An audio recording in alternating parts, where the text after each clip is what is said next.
Hey folks, today is Sunday, August 4th at 7:03 p.m. My name is James, and let's take a look at the indexes.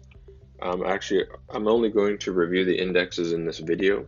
I'm not going to go over any stocks because as of right now, the market is not really in a place to allow for quality purchases, I don't think, and I'll show you why. But I'll be going over um, a lot more. I'll be reviewing a lot more on my own time this week, and then depending on what the indexes do, I'll probably be showing more stocks during the week. So, but for now, let's just look at the indexes. You can see the S&P has completely tanked out of this channel, and it stopped at that's the 100-day moving average. So we do have a bounce there, which is good. So maybe that'll be support. I wouldn't be looking at a V bottom or anything unless it happens. But we just need a lot more time to see exactly what these indexes are actually going to do before I would recommend buying anything, or before I would be looking to buy anything myself. So that's the S&P, the Nasdaq, and I wanted to mention something here. So this was a rising wedge that, technically speaking, you just take all the news out of it. The rising wedge led into the pullback. So the thing that I wanted to mention was last week, and this is partly for my own education and my own paying attention, I guess. I don't really know how to word it, but I mentioned last week in these videos that this was a rising wedge. And I think I also talked about how it's a bearish pattern, but I didn't think it made any sense because the market seemed to be trending up, or it seemed like we had a bullish market. And I kind of ignored that, which was wrong because it obviously, just purely technically speaking, was correct. It was a bearish pattern. The index was setting up for a pullback. And so the thing that I want to start doing in my own trading is when I notice something like that, if I can say that this is a bearish pattern on any of the indexes, I then also want to start looking at one of these inverted short ETFs, like the SDAO, or the SQs, or the SDS, or the SPXS. And the reason was because when I looked at the SDAO, I kind of felt like I could have drawn an ascending triangle right here. So if I saw a bearish pattern on the NASDAQ or any of the indexes, and then I could go to one of these short ETFs and see a bullish pattern that I could find as being tradable, which I would say this was an ascending triangle that was actually tradable.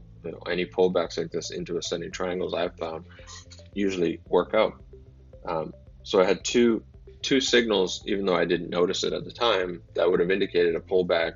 If it happened, would have given me an opportunity to buy this guy.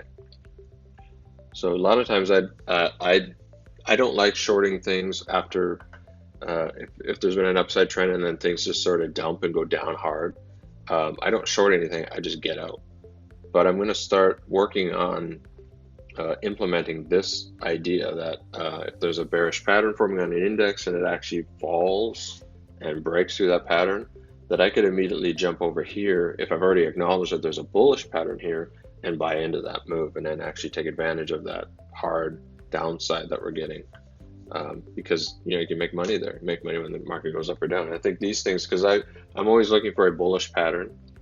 I find it really hard to trade a bearish pattern, but this gives me a bull opportunity on a downside move. So that's just something I noticed, something I probably just completely missed before. So you can see here on the SPXS, there was a clear trend line right there that it broke when the market went down. This went up. So it could have bought on and break of that trend.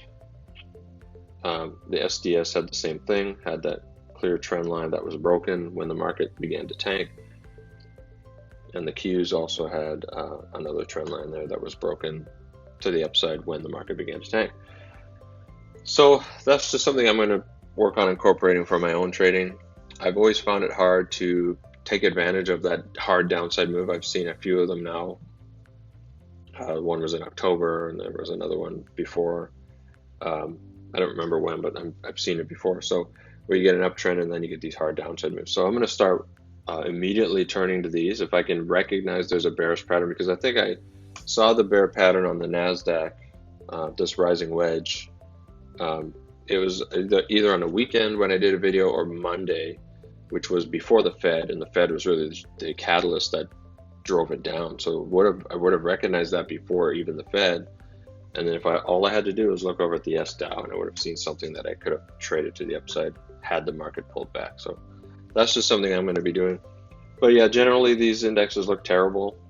I'm glad they're finding some level of support. I wouldn't want to see, like, for example, the Nasdaq come all the way down here, or the Russell come all the way down here. That's the 200-day moving average. So the Russell's really moving wildly right now. Like, it really spikes up or drops. It's not a leader right now, that's for sure. It just looks terrible.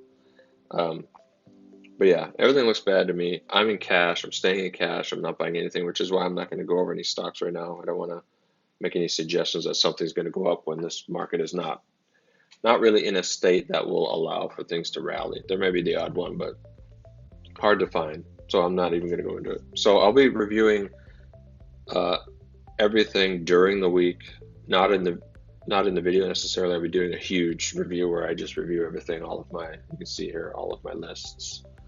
I'll be going through that this week.